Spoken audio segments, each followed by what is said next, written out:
beautiful till it all burns out.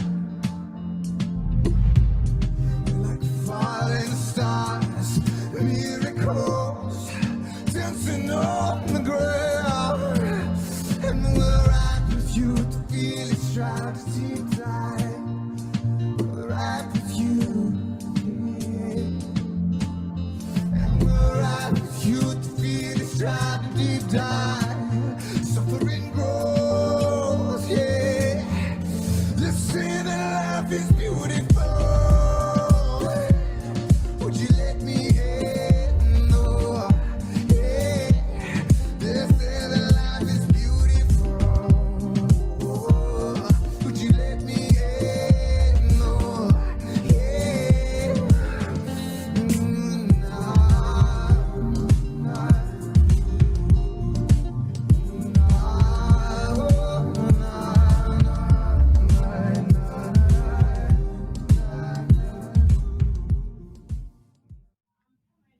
Okay.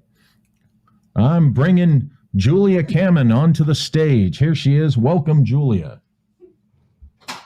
It is a pleasure to be here. It's great to have you, of course, again. And everyone, I think, is excited about this topic because, as you know, we like stuff about Vedic history.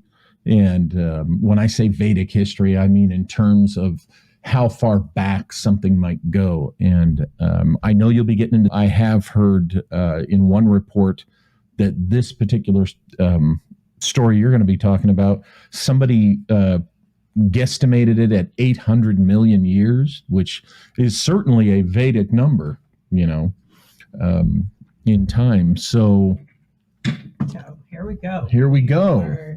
Do you need to be over here or are you good? You just need the mouse? I think we're good. I just need the mouse. Okay. I'm putting the mouse over there.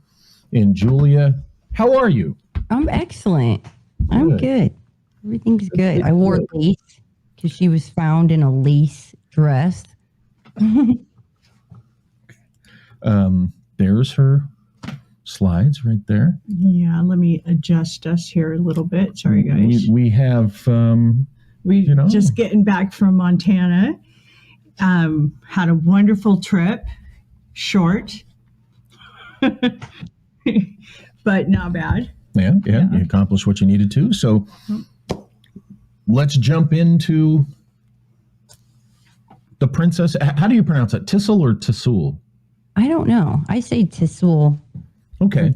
Yeah, that's what I do too. So I would say. All righty, so Julia. You bring these.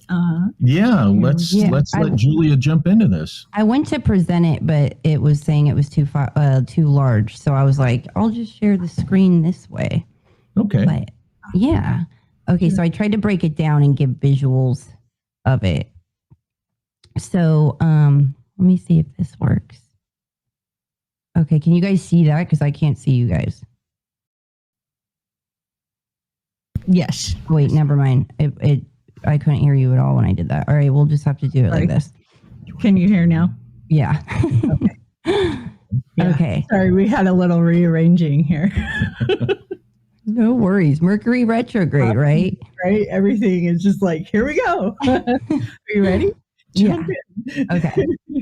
Okay. So here are the coordinates, and they were mining in September of 1969 in Risichik and the Kemerovo, and they were mining coal, and all of a sudden around 72 meters down, like they discovered this strange box, and it was some sort of sealed box.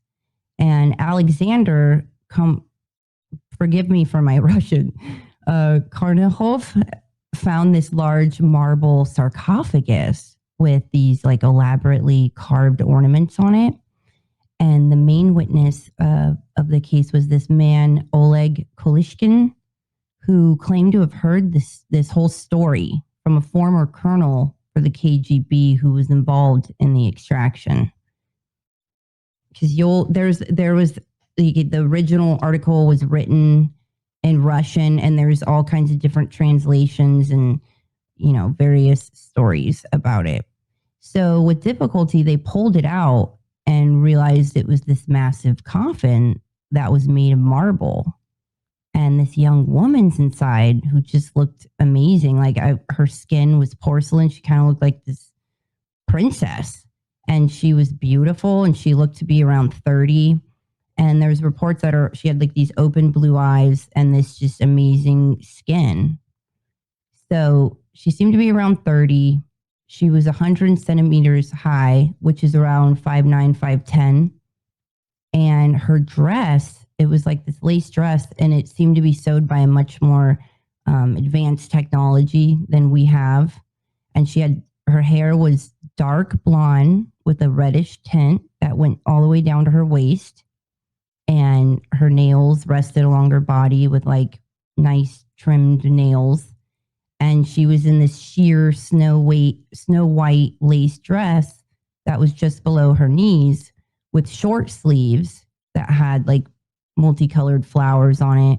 There was no underwear, but the researcher who examined and analyzed the fabric was baffled because they couldn't determine its nature or its age.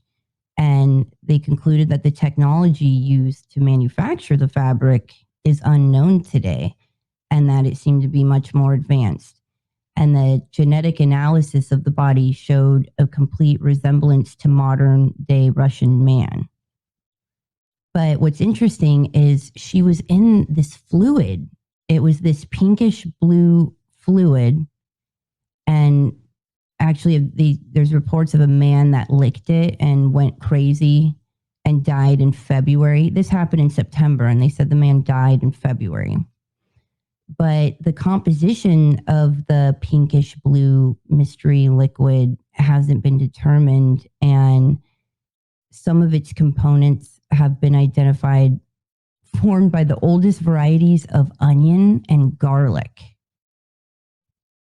But laying next to her by her head was this black rectangular rounded from one edge, this metal box, which sounds like a cell phone, something like a cell phone that was 25 by 10 centimeters. So it's like, well, was this a device? What kind of device was it? You know, whatever made this fluid in this dress was incredibly advanced. Well, what was this? So, you know, what kind of advanced technology was it? Did it have to do with consciousness upload, time traveling? We don't know. So the sarcophagus stayed about 5 hours open, and people from the village, there's reports that people from the village came and witnessed it and looked, and that then soon the police came and they wanted to take it on a helicopter. And literally 6 months after the KGB took it away, the sarcophagus, like the village plunged into mourning, and that there was several misfortunes that followed. And like Ivan Komarov, Karnahov, who found the sarcophagus, died. He crashed on a motorcycle under the wheels of Kraz. A month later, a miner drowned while helping soldiers load a stone sarcophagus. And it says that the only surviving witness of those events was geologist Vladimir Podorosinov. He says there were other burials besides the princess, and eventually the high-ranking Soviet officials from the district arrived, and that there was KGB agents with him, and that a wave of misfortune happened and tragedy struck. You know, with Ivan, the man who discovered the sarcophagus, his life was cut short in a harrowing accident. A month after his death, a miner met his demise by drowning. A sole survivor of these ominous events was Vladimir, who revealed the Tisul princess. And Valery Malavany, a retired KGB agent, stated that in 1973, additional sarcophagi were uncovered, and that these sarcophagi were transported to Moscow and were estimated to be around 200 million years old.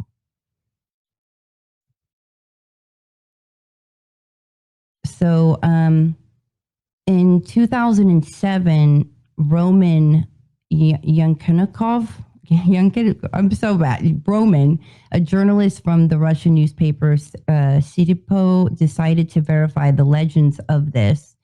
And according to his research, Tatiana, a wife of miner Konakov, died 5 years ago as a result of a prolonged serious illness. Besides, others who worked in a quarry died in a series of strange circumstances, and the quarry was closed in 73, and now it is covered by dense forest, which is interesting because, you know, they say that there's curses that happen when you dig something up and you're not supposed to touch it, you know, so like what you're doing. So they call in a helicopter because the sarcophagus was too heavy.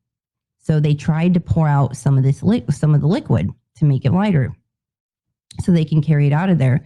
But when they did, they noticed the woman's skin looked like she was sleeping, right? She looked alive. She looked like she was sleeping. And then when they drained it, she like turned black. So the coffin, but then they've put it back in, and then her skin looked revived. But so the coffin was dragged into the helicopter, but the burden was too heavy, and they decided to facilitate by removing the liquid. After pumping the liquid out of the coffin, the corpse began to turn black right in front of their eyes. Then the liquid was poured again, and the blackness began to quickly disappear. A minute later, the blush began to play again to the cheeks of the deceased, and the whole body of the deceased acquires a former lifelike appearance. The coffin was closed and brought into the helicopter. The remains of the seal were collected together with the ground in cellophane bags, and the witnesses were ordered to disperse. After that, the helicopter soared and headed for Novosibirsk, reported about the find in Moscow, and immediately arrived KGB special group for the study of anomalous phenomena. Everyone was dispersed. The place was declared contagious, and everyone who touched the coffin was rewritten. So after that day, the zone was closed. Any mention of it was forbidden, and there seems to be like a lot of witnesses that died mysteriously. And the age of the burial, according to this professor, and there's some reports that he came back in and did a presentation for the town. He said it's at least 800 million years old. And so that goes against like Darwin theory. And so that's very interesting, especially the location of it. So this is a plaque that they have in the town. And this was the original article, which is in Russian. And there was a source that alleges in 2002 that a journalist wrote about it and died the following day, that it was hit by a car. So the mine was closed. Yeah, this was about some of the witnesses. But if you look at the location, and this is a map, like an old map of Tartaria, and this is the map of where this happened in Tisul. Kind of in like the heart of Tartaria, and you hear about this advanced civilization, and it's like, well, what happened to the people? Who were they? So that is an interesting fact. And then it's on the 60th latitude, which is like, they said there was a source that claimed it was on the same ley line of Stonehenge, but I didn't really see it. And when I looked up ley lines, it was a little bit beneath this one. But Lake Birchikol in 1973, on the shores and islands of Lake Birchikol, 6 kilometers from the discovery site. If you look up here, this is where, like this black arrow, this is where it was discovered. And then down here is Lake Birchikol. So they say that like all summer in 73, all summer to late autumn, there was large-scale excavations that were conducted in secrecy, and that the site was surrounded by soldiers and police. But one guest worker who participated in the excavation and kept quiet for a long time went to the shopping area, who was kind of drunk, and said that an ancient cemetery was discovered right there. So I was like, I always like to go for the water, and especially with stuff like this. And So it's also known as Wolf Lake, and among the locals, and there are two names of the reservoir. One is Birchicle and the other is Wolf Lake. And it's been used for several centuries. And there's one legend that says earlier on the shore of the reservoir, there was large deposits of gold. And, you know, there's various deposits of granite and marine limestones. And at the bottom of the reservoir is sandy and muddy. And the uniqueness of this place is there's four landscapes: the mountain, like coniferous forest, mountain, lake, river. But the water, the fact is that almost nothing follows from it, like only one small river. A lot of water evaporates from its surface. So the level does not change, which is amazing. So this was noticed by those who live in the area, and all the observations were subsequently confirmed. So, however, in this phenomenon, there's nothing mystical. It has long been established that the lake replenishes due to its underground sources and mountain streams, that they're the main suppliers of water. So it's popular due to its healing sapropelic mud that has magnesium, phosphorus, copper, iron, sulfur, zinc, and other elements.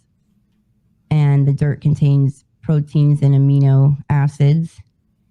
So, yeah, it has all of that. So I thought that was interesting. Not a single stream or river flows into the lake, but the water level almost always unchanged. So, like, how deep that goes. And this site right here. So if you look at the map, like, there's this. Okay, so there's that arrow. This is where she was found.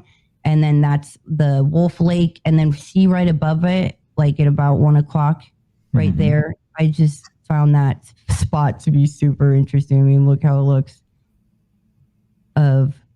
Yeah. Right. Mm-hmm. So then I looked into the area around it and found that there was a unique burial site which had like these dinosaurs in it. Like 2 skeletons of dinosaurs were found.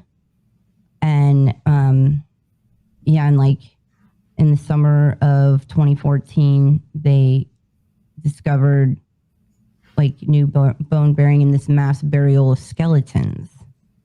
So that was the article about it. And so I was like, what type of skeleton? What is this? And so this is the type of bones. I don't know how to say it. Do you guys know how to say that? Let me see. I got to look at it more close. Too tiny. Psittacosaurus. It is, where's it at? At the beginning of that. Oh, for crying out loud. This. Maybe here. Yeah. He's got the right idea. I'm trying to. Wait. It usually I'll lets get there before you do. Yeah, you will, because your screen is bigger. Maybe. I know, it should be so much bigger. I can't believe it wouldn't let me just. Wow, it's went out of focus. I can't tell what the first few letters are. Is that a P? Parrit. Oh, A. Parriticosaurus. Parriticosaurus, which is a type of. So it's been found in Asia and southern Siberia to northern China, and possibly as far as south as Thailand. That's interesting. Mongolia. Yeah. Yeah.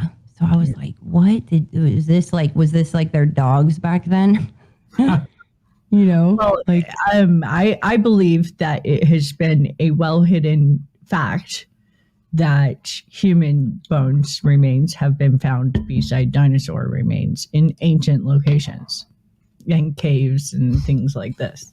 Yeah, because, they want to control that narrative that we're given in academia, right? Or that there's some explanation for it that, the dinosaurs were there and then that later on the humans died. But what we see in some cases, I've seen physical proof of it with my own eyes, so I know it exists, that the same time period, the same thing, and the dinosaur is apparently carrying a heavy burden. So it's like flash frozen ice age type of thing, or some kind of major event, possibly the destruction of Atlantis through transtemporal plasma warfare that we talk about. But that created the Chicxulub crater is what I'm referring to. So in this area, a sudden death makes sense at that time, right? Of both creature of carrying a heavy burden, roped up with a wagon, like And dinosaur. so they And say like humans right beside it.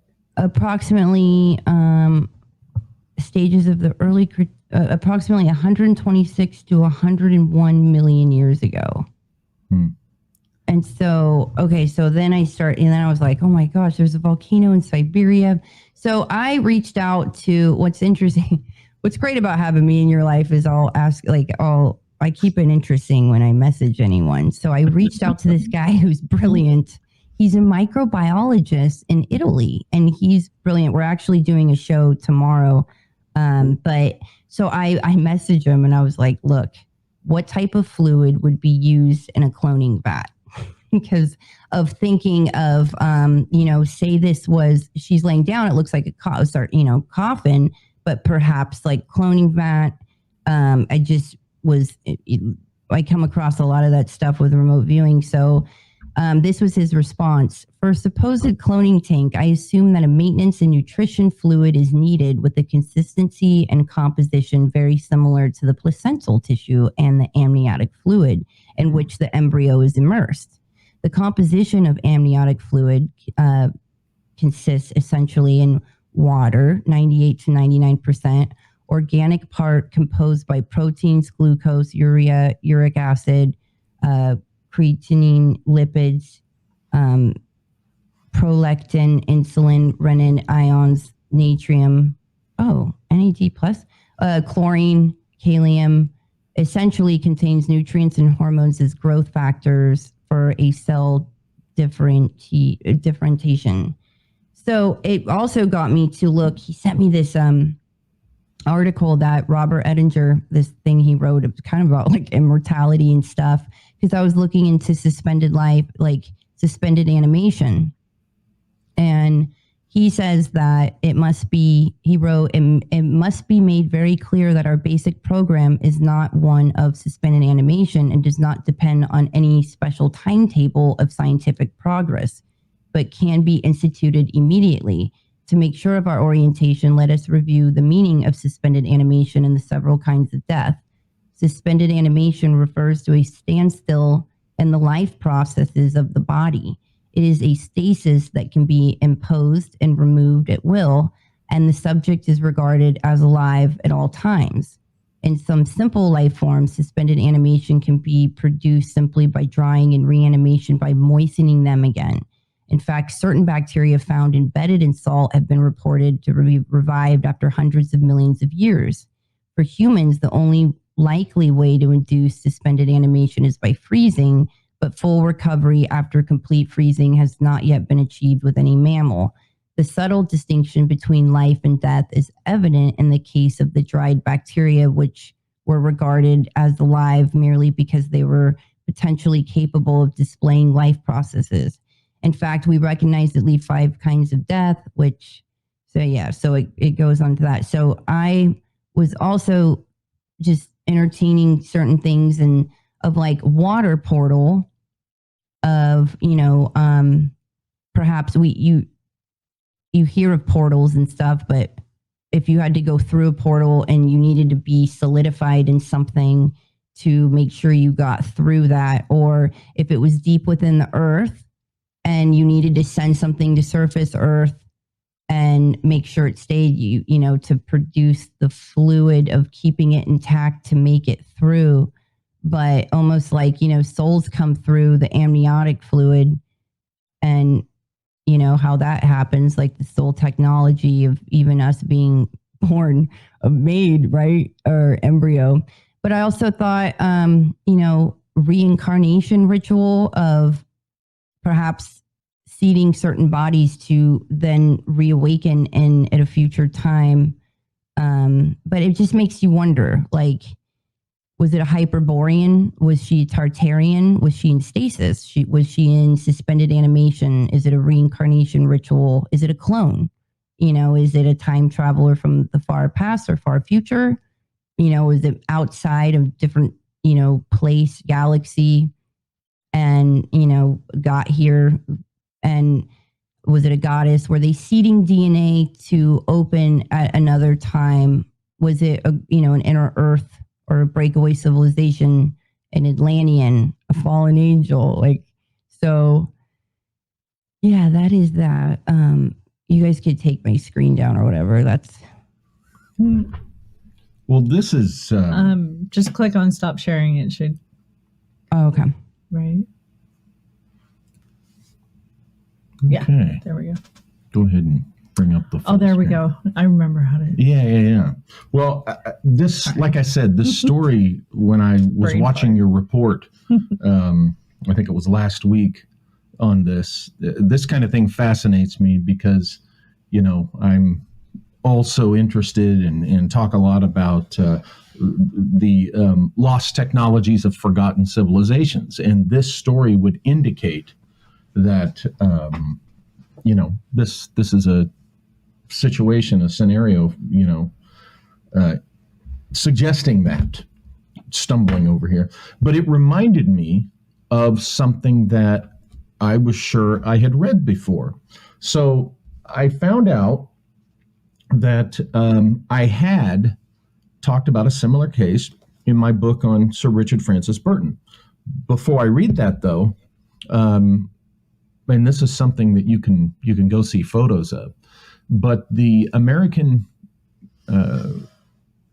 Revolutionary War naval commander John Paul Jones, the legendary John Paul Jones, when he died, he was living in Paris, virtually destitute, which that opens up a whole discussion about, the U.S. Congress has always had to have their arm twisted to take care of veterans, even back to the days of the Revolution.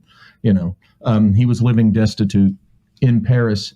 And when he died, the people there thought, well, one of these days, the United States is going to, they're going to want his remains, so we better preserve them. So they put him in a lead box and filled it with alcohol. And of course, no one in the United States sent a boat over or had the remains shipped over. So there they laid in a box underneath a basement staircase for over a century. I believe it was well over a century. And it wasn't until Theodore Roosevelt's presidency that this was discovered. And they were able to positively identify the remains because he was still recognizable. He had been in this box. Now, in this case, it was just alcohol. But John Paul Jones, there had been engravings and paintings done of him, but also the famous sculptor Houdin had done one of his legendary life mask sculptures of John Paul Jones. So we know exactly what the man looked like. And according to the early 20th century folks that found him, they said he still looked like himself, like he had just died not recently. There are photographs of this in the Samuel Eliot Morison, I believe it's Morison's biography of John Paul Jones. And however, the photos were taken after the deterioration had begun. So he looks like a zombie corpse in those photographs, but the details are in there. Interesting note of history, Charles Bonaparte, the great nephew of grandnephew or whatever of Napoleon Bonaparte, the legendary Napoleon, Charles was born in Baltimore, Maryland, and he was Teddy Roosevelt's Secretary of the Navy. So Charles Bonaparte was the Navy secretary who had John Paul Jones's remains brought back across the Atlantic, and they're now buried in a crypt. But there's an interesting preservation story with just alcohol. Now, that's not the story I was thinking of, or what I wrote about in the Burton book. And here it is. And I'll just read it from my book. Probably one of the most fascinating accounts is the April 1485 AD. Now, this is the 15th century. 1485, to give you some context, is the year that a lot of scholars are believing that Christopher Columbus made his secret voyage to the Americas. So this is around the time of Columbus, in America opening up. In April 1485 AD, there was the discovery of a mausoleum on the Via Appian near Rome, in which a perpetually burning lamp was found in the tomb of a young girl with long blonde hair whose body lay suspended in a mysterious transparent liquid. Though she had been dead for 1,600 years, I don't know where they got those figures, her remains were preserved as though she had just died. She was thought to be Tulliola, the daughter of Cicero, the famous Roman in history. Allegedly, her body was then displayed in Rome and seen by 20,000 people. Now, this comes from the classical historian Plutarch. Plutarch's Lives, Volume 4, and is talked about by other scholars of, lost civilizations and such. But what I found interesting about this is you have, the Princess of Tisul, right, who's up there in, what became Russia, but could have been this ancient, long ago Tartaria. And then you have this, they believe this princess was Tulliola. So you got the 2T thing going there. And before anybody gives me a hard time, about the, remember, regarding Tartaria here at the Walter Bosley channel, the only problem I have with the Tartaria hypothesis is this stuff about buildings in the late 19th century that we know darn well who built them and how they were built. People saying, "Oh no, those are ancient." That's where I have a point of contention. But the idea that there have been civilizations on this planet that have come and gone and been forgotten about, I'm right on board with. So I like that part of Tartarian theory big time. That's how on board. Well, I go into a little bit in that, but this is a great one. More than one of my books, and in this one too. Now, here's the thing, and I'm going to ask your opinion on this, Julia. We could look at this one of two ways. Someone could, from the skeptical point of view, say that the Russian story is complete nonsense, fabricated out of whole cloth, and probably inspired by the account in Plutarch, right? We could look at it that way. Or we could look at it as the fact that there are two of these stories related ages, centuries apart, and in two different places, one being in the vicinity of Rome, right, Italy, and the other one being, about northeast of there into Russia. Well, if there was this grand civilization, this big empire, it shouldn't surprise us that they would have expanded from what we call Siberia, and reached the Mediterranean. So it could legitimately be looked at as two instances of the same technology, and maybe would argue that this was some type of practice of burial at the very least. But my point is, it could suggest, one could corroborate the other, possibly. Now, of course, both these stories are, some people would say, oh, it's just hearsay, Plutarch talked about this because he heard about it, and, the people reporting it on the one in Russia. But, you could say that about a lot of things. What we do here is we talk about, things that are interesting and possible. It made me think too of like Egypt, of like what they want you to, like they have no problem showing you these mummy, these like they were wrapped and kind of disfigured. Nothing really impressive about that. And there's also that woman. What was it? The Mai that was found. Did you ever see that? Like she was an aristocrat and she overindulged like in a lot of like drinking. She had gallbladder problems and everything, but her body was found and she was in some type of fluid and she was pretty preserved. But it's interesting how they want, the sarcophagus that they kind of put out to the public and in schools, they're very decomposed. Yeah. They want us to, they don't want us thinking about the kinds of things we're talking about here today. They don't want us talking about or thinking about the possibilities that the Princess of Tisul story and this Tuliyola story from Plutarch centuries ago, because they've got to suppress this lost civilization idea. We see all these advanced, we clearly see these cathedrals, these megalithic sites, and there's all this discussion on how advanced they were and what happened to these advanced beings and were they gods, and there's elongated skulls and this and that. And then, but to me, this indicates like a whole nother level and layer to it that is, you don't hear about very often. And it kind of puts a face and gives you a visual about it of just how advanced they were. So if they were that advanced with frequency and buildings and soil and star forts and all of this amazing stuff, that you would think that they would be probably advanced on souls and what we're doing here, what this place is, and where to go to next, or and how that works, like a lot of intent behind that, which is why I think it kind of opened me up to possibilities of what this could potentially mean and why that would be so heavily guarded and protected. Yeah. I didn't know that about the Egyptian story. So what we're finding is that, some will say, oh, it's just a story. Okay, whatever.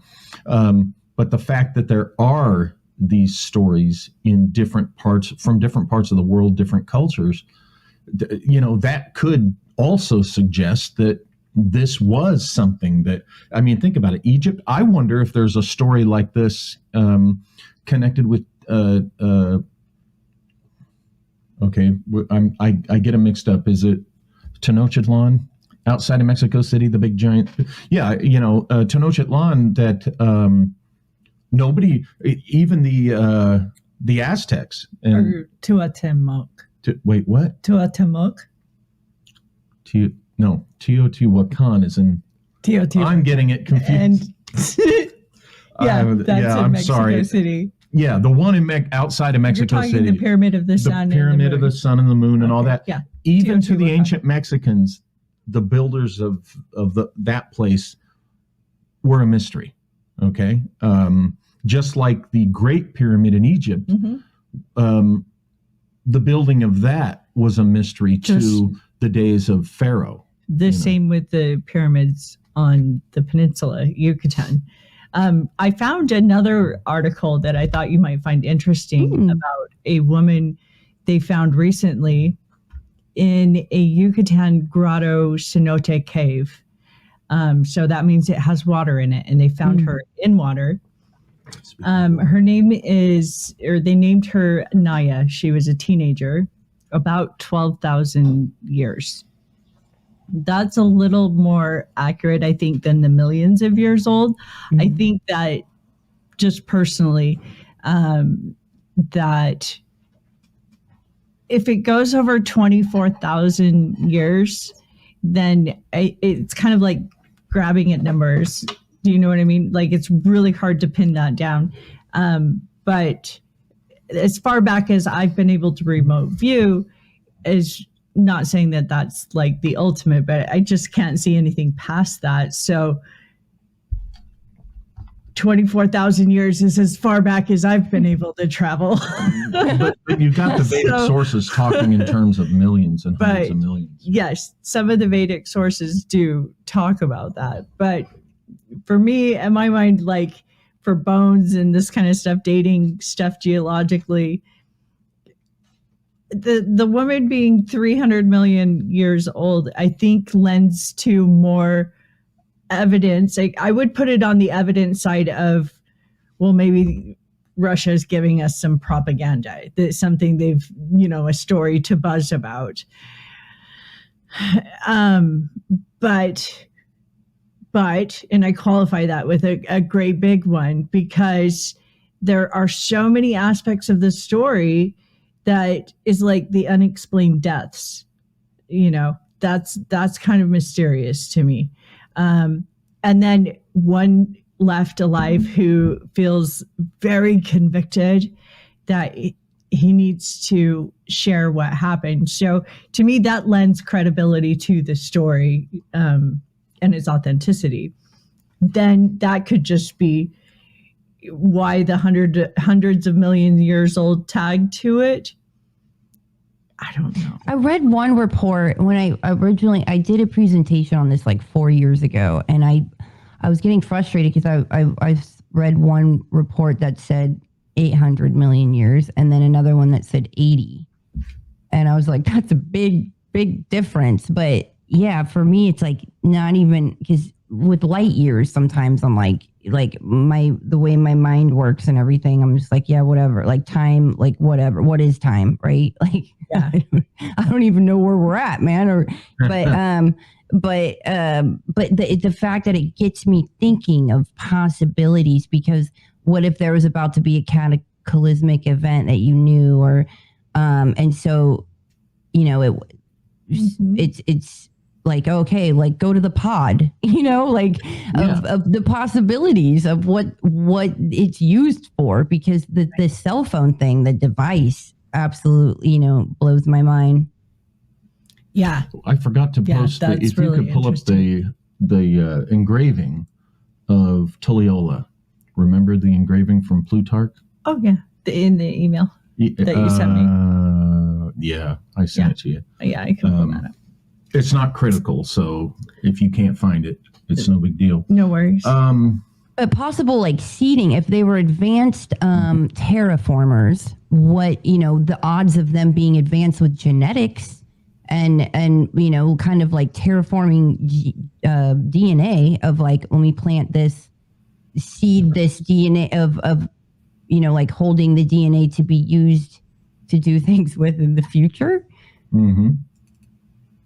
Oh yeah, good point. You said that earlier. Yeah, we just don't know. We never know. There could be a variety of valid reasons why, if they had this technology, that they would have preserved someone, and why they select who they select. Maybe that's not it.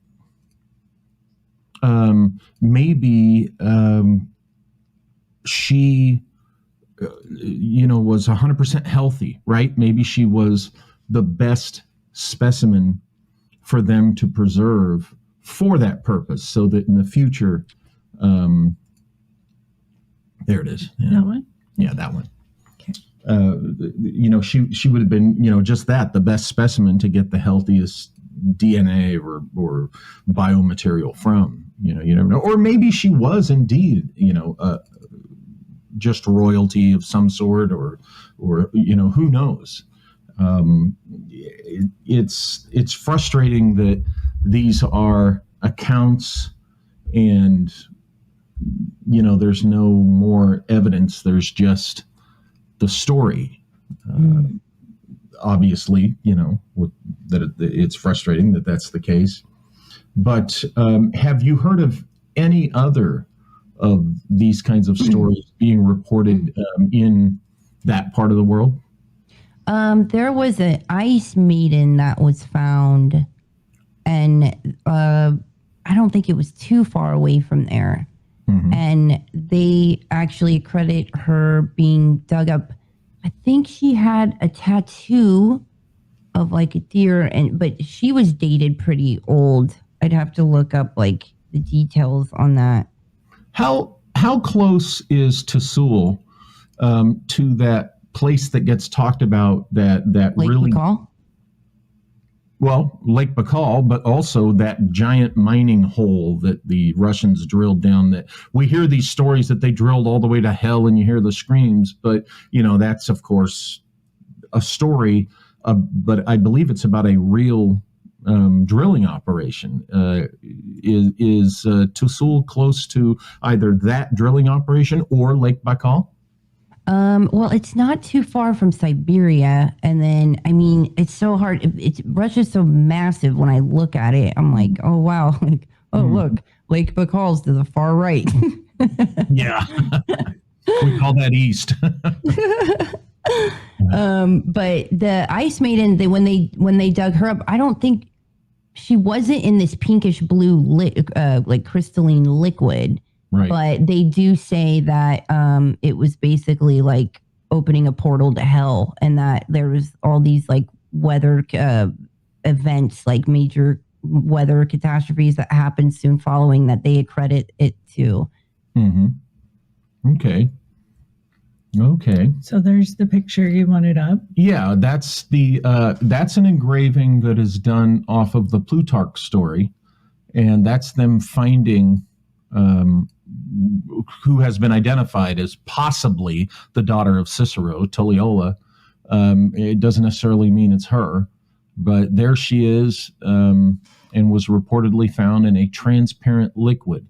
Was not identified as water or alcohol, just a transparent liquid. No color, at least in the account I read. I have not read Plutarch directly. But the sources I got it from the sources that the story comes from are listed.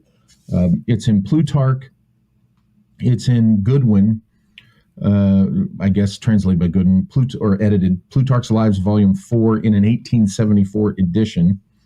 And David Childress talks about it in his Technology of the Gods book. And Manly P. Hall talks about it in the Secret Teachings of the Ages, pages 179 to 180. So there's that was the image, the engraving related to the Plutarch story. Were there any other, to your knowledge, Julia, were there any other archaeological sites or wonders or findings where they found the Princess of Tisul? No, well, that's the thing. That's why I wanted to, like, they said that they did an excavation nearby, kind of more by that Wolf Lake, like a little bit, like within like 6 miles away. And that in 73, they found like more, but those dated around, 200 million years.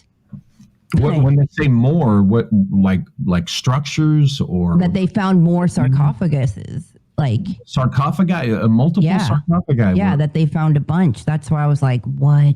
A bunch with preserved bodies, or just not identified mummies?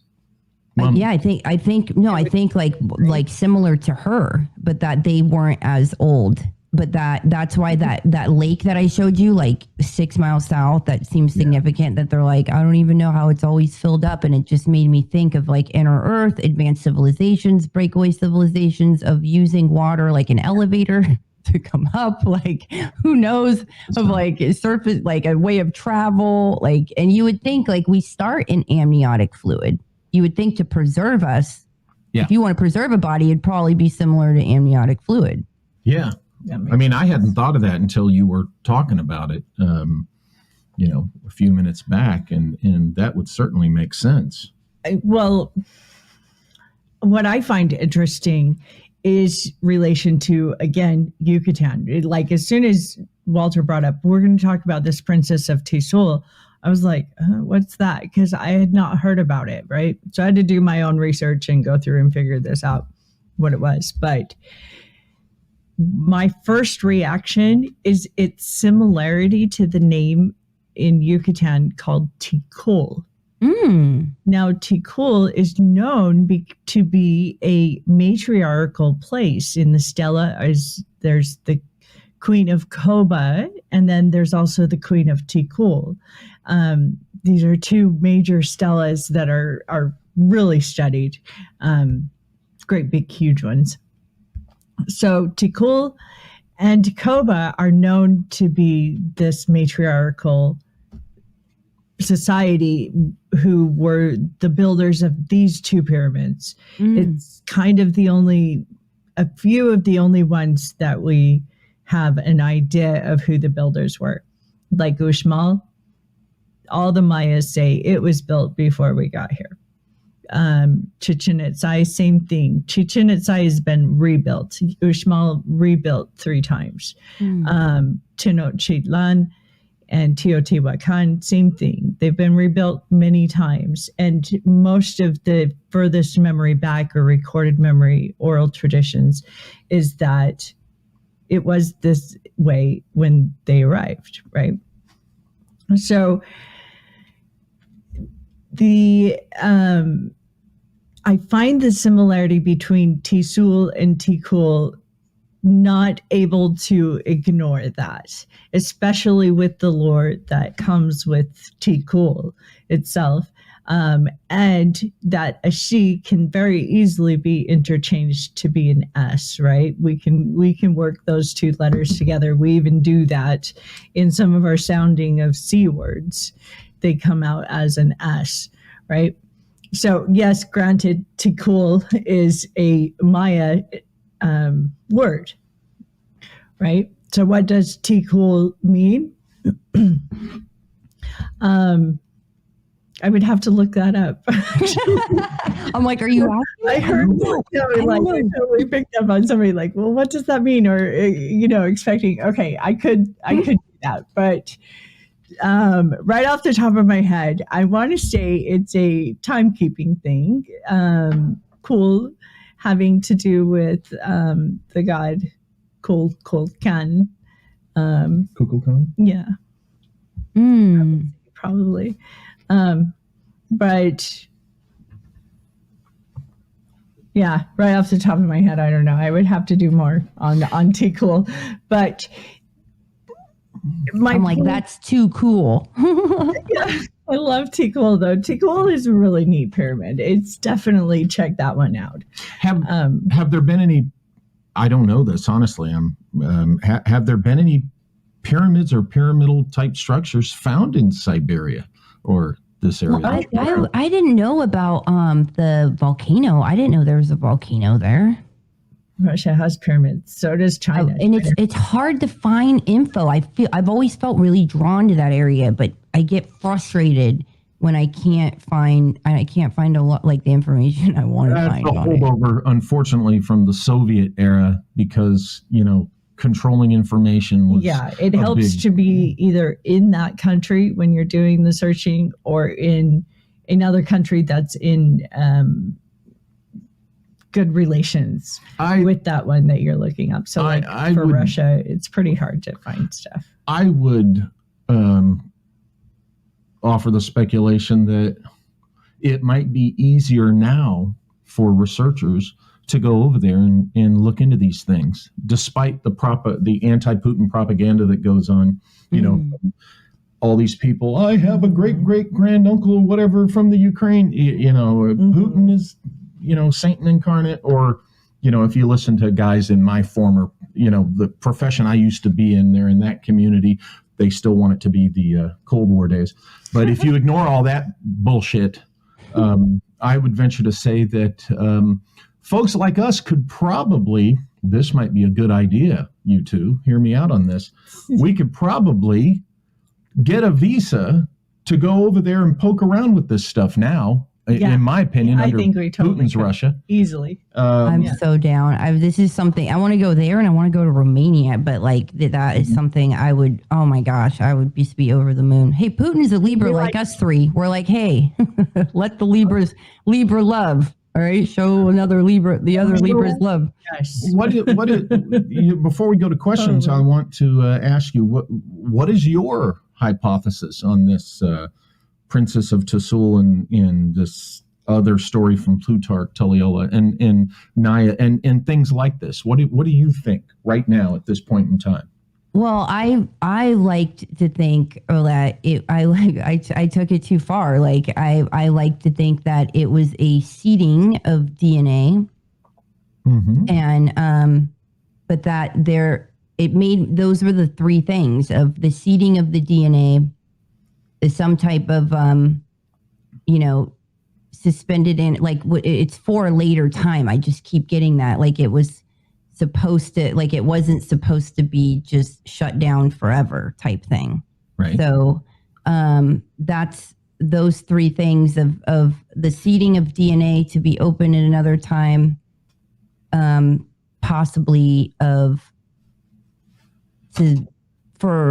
don't know, like just those other things that I said about the possible travel of solidifying to, like, release it up, which is, I know it's super out there, but I just can't help but think that it's so much more advanced than we could even conceptualize.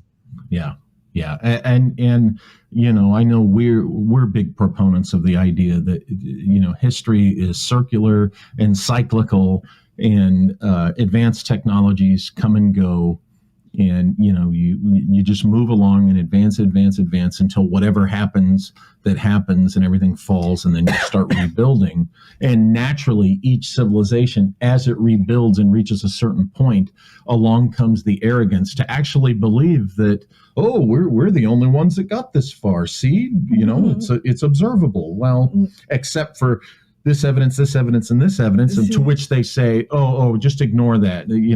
Pay no attention to the man behind the curtain, right? So, plus a lot of those tombs in Egypt and everything were totally raided, right? And that seemed to be, probably more, like the timing wise. Now we got to ask ourselves, thinking, speaking of tombs in Egypt and stuff, could the big square box in the King's Chamber of the Great Pyramid have been filled with some?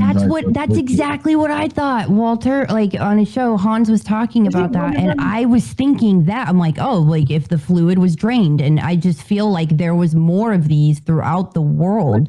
And I just they pulled out, wasn't it? Black goo was in one of them. I haven't heard that. I think there was. Yeah. And then there was a man in 2018. He said he was going back. He said he was going to go back in March of 2020. So I don't know. So he obviously probably didn't make it then, but he had video of, he's like, there's all this black goo beneath the pyramid. Yeah. And he went back.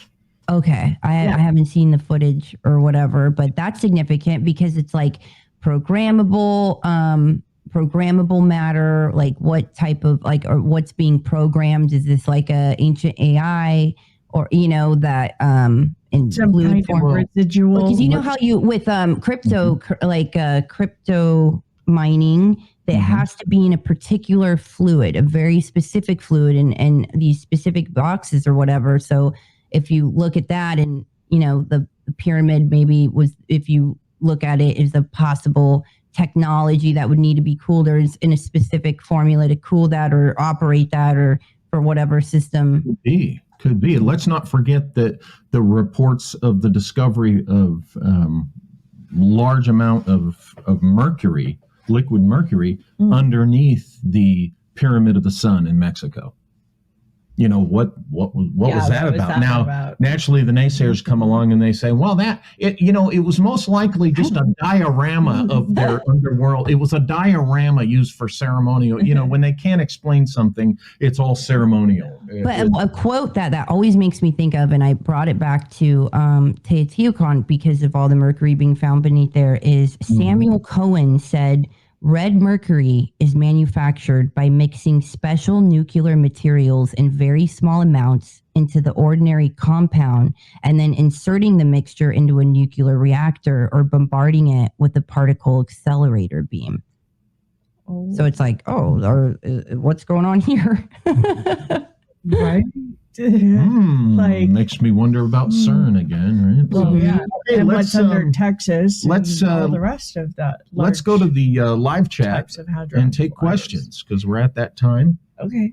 And And then we'll remember, go to Russia. Then we'll go to Tisul. Yes, we got to because- talk about this. See, it's interesting that we're talking about Russia too, because for those of our viewers, many people here also watch Dr. Farrell, and he's been talking about Russia. So I think it's pretty interesting what he's revealed, and I'm curious what Walter's thoughts on that are too. Continue. But Well, yeah, especially with like in Sioux Falls, they're mining for dark matter, but when CERN was turned on, like it turned green above it. Like the connection at multiple really? places, and Fermi Labs is in Illinois, and that's not too far, but yeah, that's absolutely fascinating. yeah, it's Okay, so Walter? remember, folks, oh yeah, there you go. I'm caps, reminding all you, all caps, or we won't ask your question. We won't acknowledge your yeah, comment. it just helps make sure that we know you're directing what you're saying towards us. So if you and have any not to questions for Julia the prior chat. on the Princess of Tisul, and folks also keep it on topic. Okay, we're not gonna. You don't get to wedge in something off. Have you guys heard like that slang that they're saying now? Like when they say no cap, it means like don't lie. So when you say all caps, I think of that. God. Like no, yeah, it's funny. You know, Julia, when you get to be in my age range, you just quit trying to keep up with what the. It's just like I've heard the thumbs up now to a certain generation is equivalent to flipping them off, and so I'm like, okay, here's two. I know, right? So many people started being condescending about it, though. That's like it just ruined it, right? Of like, yeah, bro, and they're being sarcastic. That's the thing about daring to X-Gen, like telling us stuff like that. Yeah, okay, we're starting to get geriatric now, they say, even because we're, oh my God, in my 40s. You know what? All these smart asses will be geriatric wait till themselves you're there. someday. It's not that far away. So the live But that's chat, the thing about X-Gen is you go and tell us that when we give you a thumbs up, you take it like we're flipping you off, giving there's going to be like no end to this right now. the live chat must be completely mesmerized by all the stuff we were talking about, because we're still waiting for questions and Well, comments. let's say hi because Griffin Eagle is here. Glitched OTR. Ari Bavel says, is don't here. start with the old guy stuff. Okay, folks, let's get back on topic. Fractal education. Nice to see Because none of you. us here are 800 million years old. Easy Gamer 89. Tim Houston is in the room. Ari Bavel. Hello. And Todor. Hello, Todor. And Johnny Side Glad to have you. Glad you made it. Todor's here. Megalithic is listening in. Jonaside and Mrs. Jonaside. Hello. Okay. Thank you for Mike Connolly. Now I am definitely intrigued with this idea of us all going to Russia. Oh, yes. I'm so down. That would be so happy. Now, the frustrating thing is I would have to find out if I would have permission to go, because my background, which at this point, it shouldn't be a problem. So here we have a question from Slick Dissident. Julia, does Tisul? It's Tisul. So it's Tisul. Does Tisul's name, sampling to Tulsi, ring with synchro significance to you? Well, when I think of that, I'm like, are you being condescending because it backwards means I slut? Oh, God. So I'm like, is that supposed to be a joke? Like, I don't know. We'll go to Megalithic Yard. Megalithic Yard asks, did any of the articles mention how the dating of these artifacts were done? of course not. No. of course. No, and I wondered the same thing. That just is like, how did they do that? Did they Right. test the fluid? Well, of course they tested the fluid, right? That would be a primary, you would think. Like, yeah, it found traces of like the only things that they read right was like garlic and onion. Right? That's all they said was garlic and onion. So But there's an old folk tale, and this is a remedy,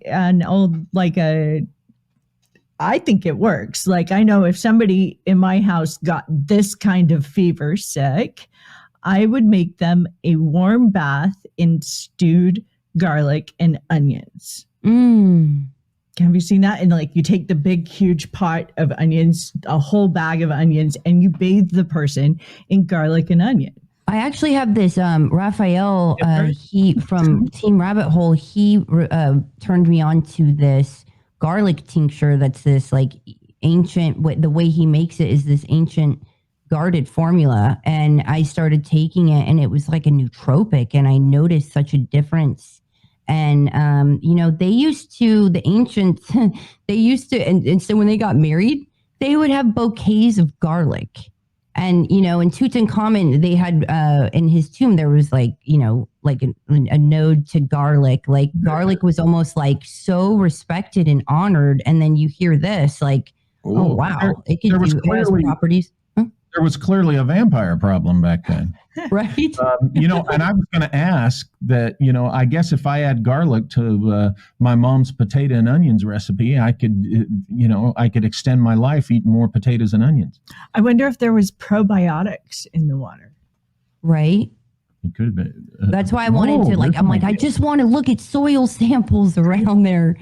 And so Megalithic Yard says there have been ooparts found in layers of coal many, many millions of years old. Yeah, and the Vedic thinkers talk about that.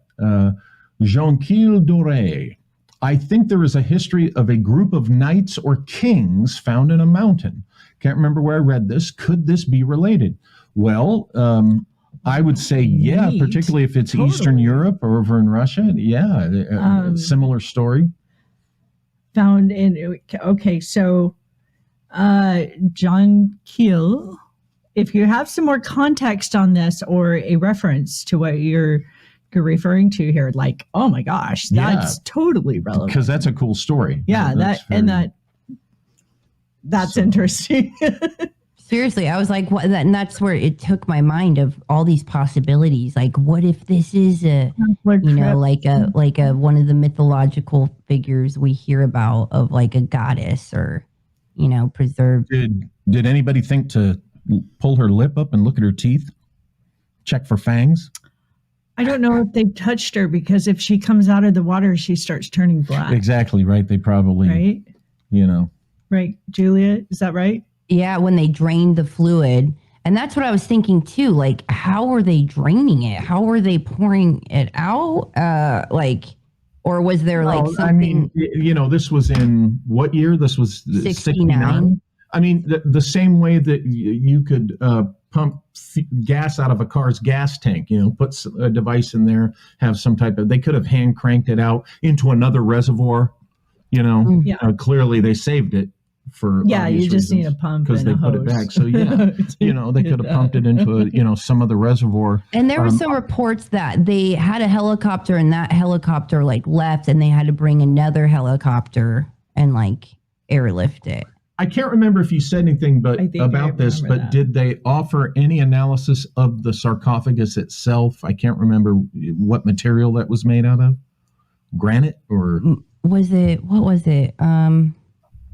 I think it was granite. Okay. Which is, what's that word? Is it paramagnetic or, gosh darn it, you know what I mean? It's piezoelectric. Yeah, piezoelectric. Granite holds the charge.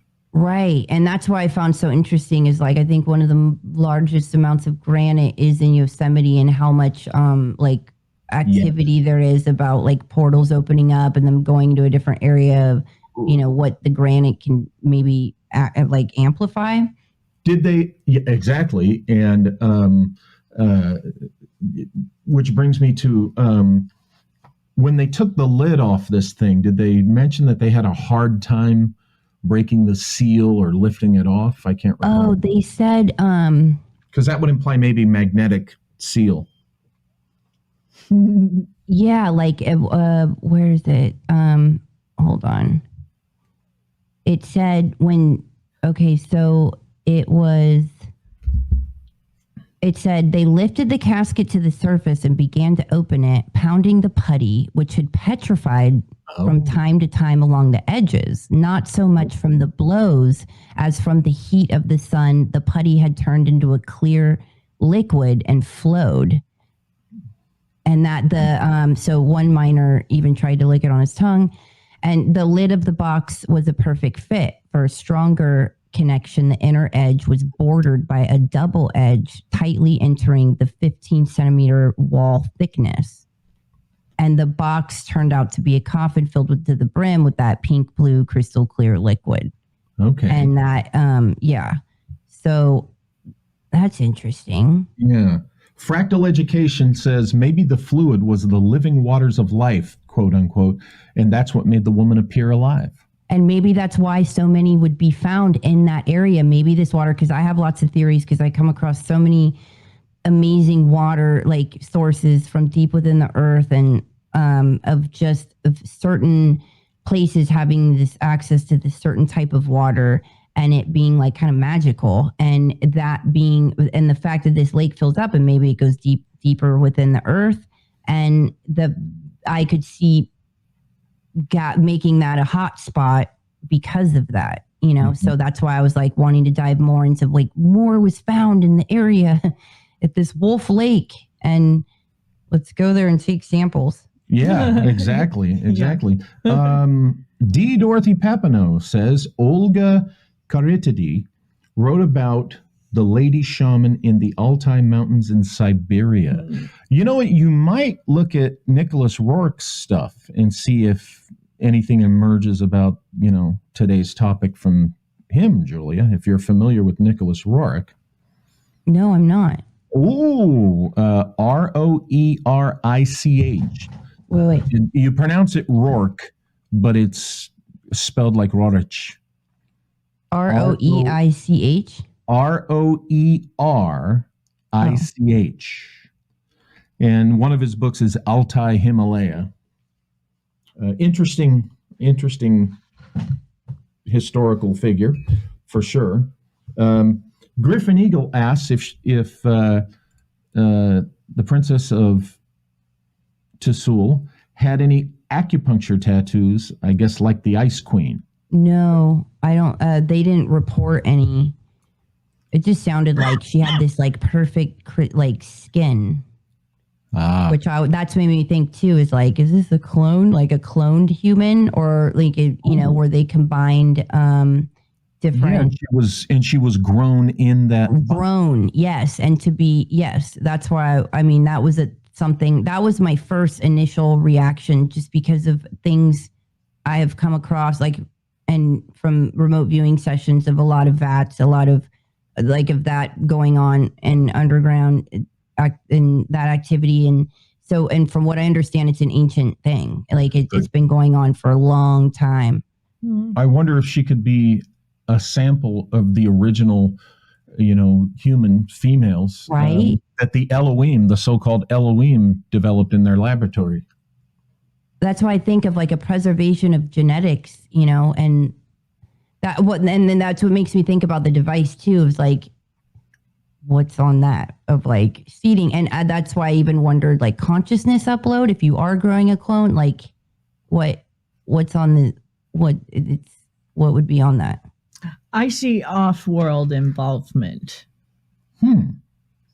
Like maybe Mars, like the survivors of Mars coming here. This could have been their technology. Like there's a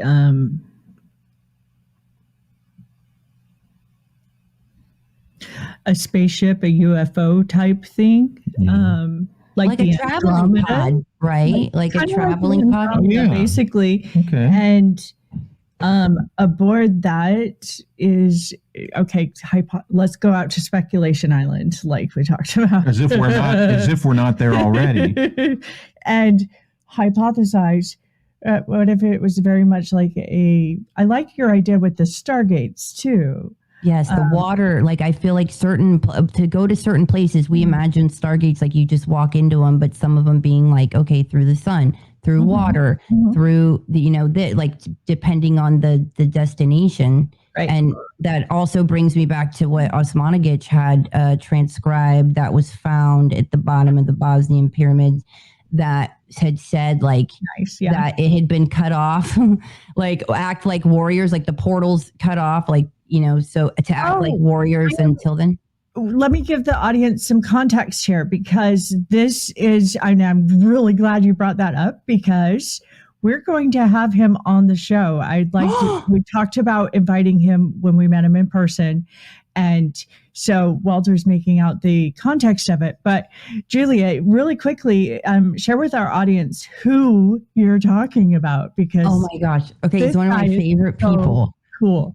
There's people in my family that are just literally like, Julia, if you say the word Osmanagich one more time, like we've had it. I think the world of the guy, you guys, he's unbelievable. He discovered the Bosnian pyramids and excavated it. And it has these, he made a documentary on it, and he did all these tests, and a lot of people came out and said like, you're crazy. And then he kept going forward and actually did it and excavated it and followed his intuition, and shows like there's even his presentations are amazing. And he shows like the scalar waves of it emitting and how it's different with the waves and how it flows, and showing people have had miraculous healings. This is not medical advice, but they had miraculous healings by just being down there, and he hosted people to excavate it. And and he has like this spirit, and I don't know, I'm just like such a big fan of his. Wait. Miraculous healings at these Bosnian pyramids. Would you happen to know how close they are to Medjugorje? No, I don't know how close they are. I don't know. I've been to Medjugorje. Here's what's frustrating for me with this Bosnian pyramid thing is I had to work several times for some years in Bosnia, Sarajevo multiple times, Mostar a few times. I have spent months at a time, a month at a time there, multiple times, a little village called Zenica, been to Medjugorje. Medjugorje is where the Mary sightings are famous. Oh, and wow. Whenever you have the Marian sightings, I think of what Jacques Vallée said about them, that they're not so much connected to Christianity as Christianity in its typical fashion has syncretized who this being is. But here's the thing. There have been, if I'm not mistaken, there have been healing miracles reports associated with Medjugorje, which is right there in that region of Bosnia. So now that you're saying that this has been associated with these pyramids, I wonder if what's going on in the Bosnian pyramids doesn't explain. Yes, and there's like a pyramid of the moon, the pyramid of love. Like there's multiple ones there. And what's interesting about the Mary sightings as well is what people that had like demonic possession, and when when they had an exorcist, or where they said when the being is cleared, like right towards the end of it, right before it left. Yeah. That they're from all different cultures and everything, and that they see the Mary, like even if they weren't exposed to Mary, but of seeing those visions right then, and they say basically they all reported that they were like, it's almost over, or this is done. Well, and here's the thing, we got to remember, I prefer to say they see a woman, the woman, the Christian Catholic vernacular is the assumption is that she's Mary. But yeah, I hear what you're saying on that. And so, when you look at it from a broader perspective, it gets really, really interesting. The Princess of Tisul, in the description of her and this garment she was wearing, is any of it described as blue? No, I think it's white. Okay, But I'm not sure. I'm not sure because there's what made me wonder as we were talking about, when Maliah brought up maybe off-world stuff or other-world stuff, and you were talking about passing through dimensions, I'm thinking of, ultra-terrestrials, people that are interdimensionals, and I'm thinking, could this Princess of Tisul have been one of the Tuatha Dé Danann? right. That's what I was like wondering about the whole goddess vibe. And not only that, but if they're dimensional, they need specific bodies, specific type bodies to enter and then to keep, it's almost like a certain type of energy that needs a specific body type in order to do that. So then you think of all the different types of powerful people that you hear have a similar path, and you would need a host body for that type of energy, which is that really resonates. Yeah. Let me go back and catch up on Todor Kolev says before you do that, go ahead. I have something to share here. The preserved goddess is an interesting thesis. Could you do it further? Oh, we'll definitely be doing that. Yeah. We just opened up a portal. The goddess heaven.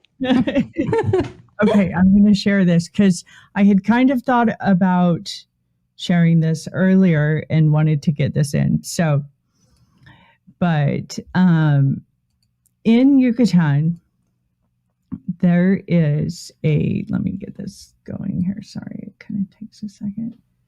Of course, you can be retarded on me. Okay. While you're finding that, I'm just going to say Easy Gamer 89 asks, did you guys notice the liquid in Neo's pot in the Matrix is also pink? Ooh.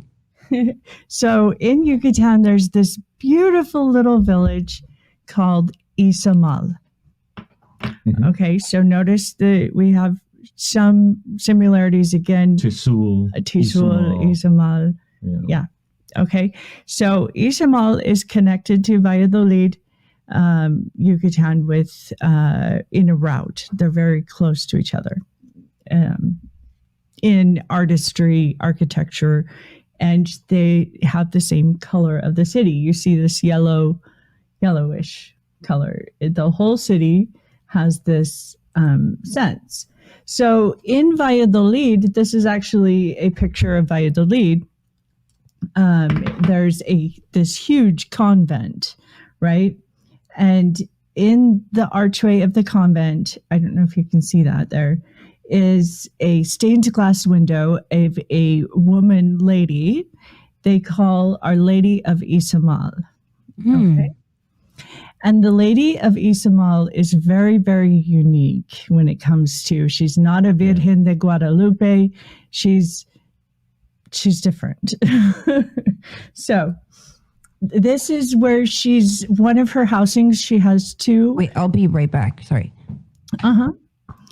And in the center, you can see where she is. She's all in white. And interesting. Okay. This is a much closer up picture in the other place where she's kept. And this is the original of her that they have. They don't know how old the statue is, but we'll just wait till. So even the statue is Julie itself a bit of a mystery. Yes. Okay. And she's, like I said, she's super, super unique. You see she's got these horns with the stars. The stars on the tips. Now has she been compared by paranoid Catholics to Ishtar, the demon Ishtar? No, not at all. Because this is a Catholic shrine, right? Yes. So she's been, whoever and whatever she is, it looks like she's been syncretized like Hecate was. Let's continue. She's wearing her crown. Okay. She's a queen. Mm-hmm. The Maya say that her face is actually a face mask of their goddess, of their belief, of the matriarch queen. Okay. Of the Maya, they call her. Notice she's holding two keys. Yes, that's the Hecate reference. And she's in the royal blue. White, but also with white lace, and her dress is white. Now the Tisul princess, it was lace. They said, but they didn't know how it was made, so it was probably just a really intricate, like, who knows? Now, but it was kind of sheer, Yes. as you mentioned. Okay, here's what's interesting about that. Besides any lurid ideas that some members of the audience will get,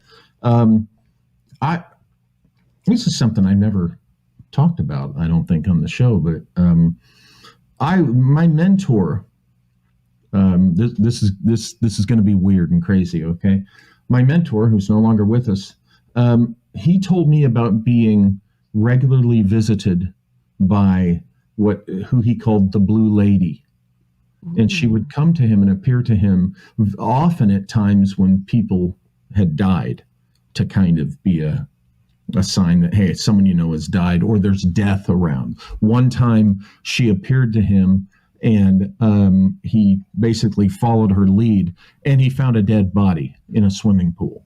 Oh, wow. At a hotel. And he said that he told me that I would be visited by the Blue Lady. Hasn't happened yet, folks. But the way he described her was that she's covered with this sheer veil. And he says she's wearing not a stitch of clothing underneath this, but this veil covers her. And I'm not going to bore you guys with all the details of what he said would happen in the visit, but the fact that this lady, this princess of Tisul, and this weird story under these weird circumstances, and we're talking about the possibility of the Tuatha Dé Danann being connected, because I have, since he told me that, connected his Blue Lady to the Tuatha Dé Danann, possibly visitations of Hecate herself, I don't know, but I find it really interesting that this lady you're talking about, Tisul, is in this sheer fabric also. For what it's worth. Oh, that's me. I'm loving these dots being connected. Oh, yeah, it's like I say all the time. My audience is used to this. Every single book, whether it's Disneyland or Burton, look at the books on the shelf. I could write a book about baseball, and I guarantee you, the Tuatha Dé Danann and Hecate will pop up somehow. They are always there in everything. I love that. I feel like I'm I don't know. I feel like that worship of the mother, the woman, the goddess. I feel like that could be beneficial to everyone to implement that back in. Well, and we have to remember that the misogyny of the church, of the specifically the intense misogyny associated with the Yahwistic monotheisms, okay? And when I say Yahwistic monotheisms, I'm talking about Judaism, Christianity, and Islam. We know how misogynistic they are. And these are the influences on our world for the last, how many centuries? So naturally, the whole thing about goddesses gets suppressed because, oh no, we're not supposed to, trust us, bro. We're the priesthood, completely subjective sources. And everyone's changed by it forever. Like they have an experience with her. It literally, for the rest of their life, it's a whole nother experience and everything improves. So how could you not want that to happen? Like just to the extent of my experience with Hecate, okay, as an investigator, as a scholar, and to some extent an experiencer. I know that word gets derision from all the skeptic troll assholes who have infected our community just for grins and chuckles and their other incel jerk-off buddies. Oh, I'm sorry, I got colorful. I don't have an opinion about these guys, though. But my experiences and research of Hecate, it has... it's enlightened me and contributed to my better understanding of this, this whole thing about, the truth about organized religion and the things that get suppressed. Now, I've been what I call an Athenist longer than I've been awakened to Hecate, but still there's Athena, right? There's the goddess figure. And I don't think, like, if looking at these sites too, if like they're not trying to get you to worship her, they're so forever changed on it. They want you to have that experience as well of like, look, like we built this temple, like we're making this because she did something to us. We felt her presence. She everything improved. And so this is an ode to her. This is respect. And, you know, you too can have that experience when you connect with that. And like, you know, the woman showing up right before the demon or, you know, leaves or the possession leaves, like it improved. Like, well, aren't they also, another little aspect of that, those accounts is that doesn't she like scare the living hell out of them? No pun intended. These demons that they show up and like that she shows up and the skedaddle, like absolutely. When she shows up, game over. They realize it's done. When she shows up, I've heard this before, and I find it very interesting. Well, it's like that with the lore of the Tuatha. You know, when one of the Tuatha with the sword of light, what does that sword of light do? It completely devastates.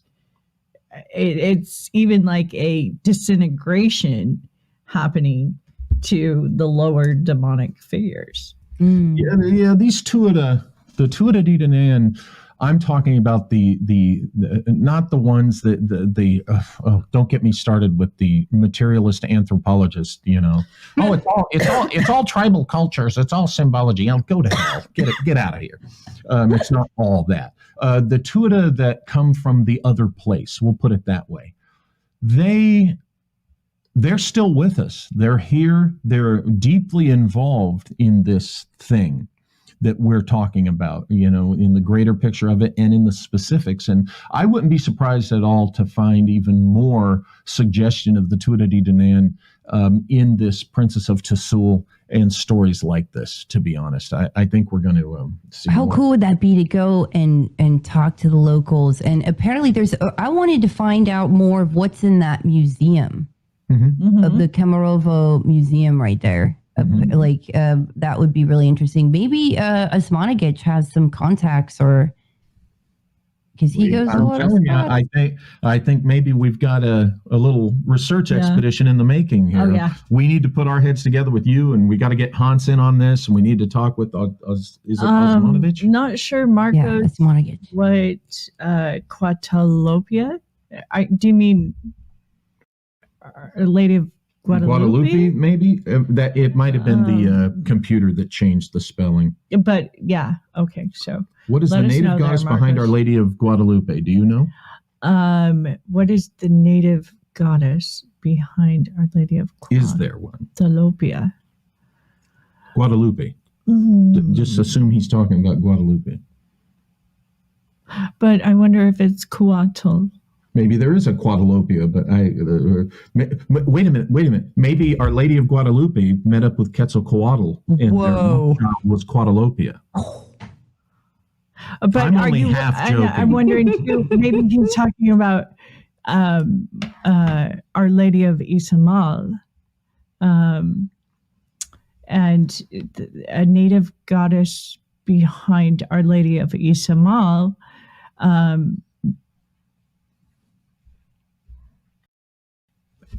We're making the surmising that the indicators of what she's carrying, the wheel, being surrounded by the wheel, the wheel in her imagery, specifically. She's in a blue veil. She's carrying the keys. Blue connects Hecate to the Tuatha, I believe. She looks through very Greek. Is it the High Priestess card in the tarot? Greek or Irish with the brown hair, or Tuatha. But definitely having some types. If the goddess of her is clearly being linked to Saint Katharina, which Walter in his books have unloaded the big discovery. That's Hecate? Santa Catarina. It is essentially the Catholic Church, through the New Catholic Encyclopedia decades ago, admitted that there was no such thing as St. Catherine of Alexandria. She's pure fabrication. And they said some other things that when you combine it with the rest of the history, it's clear that they took Hecate and just syncretized her, meaning we can't get rid of her. You know, if you can't beat them, let them join you, right? So we'll let the natives still venerate Hecate, but they'll have to call her Saint Catherine of Alexandria now. That and the Catholic Church admitted that. Rick Spence and I just reported it in Empire of the Wheel 1. Here it is, folks. Saint Catherine of Alexandria is Hecate, the goddess Hecate. Ooh, let's get all scared. Well, yeah. Anyway, here we are at it's been an hour and a half already, and we could go on for a long time. So I think we need to have you back, Julia, on this topic. Yes, And, thank you, everyone, and all our live chatters. And did you want to add anything more, Julia? I really think it shifts. I think it's going to open people up, and it's supposed to. But yeah, I hope I was able to. And if you guys come up with anything and want to reach out to me, like contact me, I would love to hear. Or if you know anything of the area or any type of information, please share it with me. Like, please. Well, we got to get down and visit you too. So I've been wanting to drag her to the beautiful. Oh yeah, that's hard to do. Place you live in. And so there we go. Maliah, you want to go to the beach? No, I'm good. So yeah, we will do that. So okay, well, thank you, Julia, for being on. Thank you for having me. This was wonderful. I really enjoyed this topic, and yes, we did. I forgot who said it, but yes, we will be revisiting this. Oh yeah, very much so. Things having to do with Isamal is just there's so much mystery around this little village. The one time when I could say I clearly got sucked into a time vortex was in this place coming out of the city, and it's tiny. It's not really a city, but comparatively to the little hut villages, Isamal is a city because it has, bigger buildings and stuff. But it's a very, very feminine location, and I find its vibe just totally mysterious, especially, and it's all centered and focused on Our Lady of Isamal.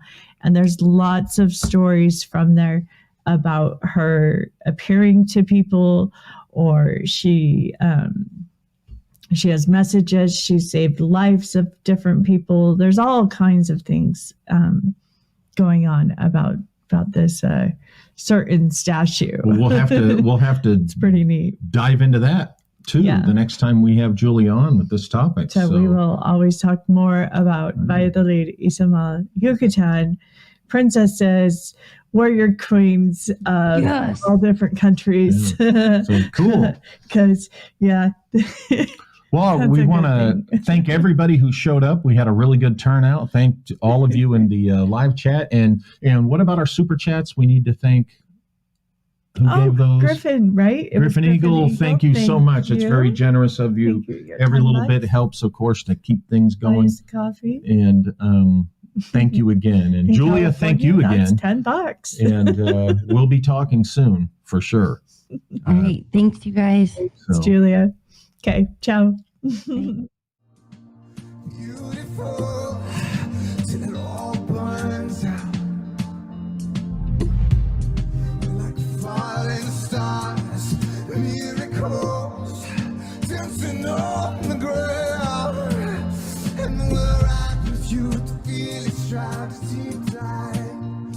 We're right with you, and we're right with you, the feelings try to deep dive. Suffering grows, Listen, life is beautiful.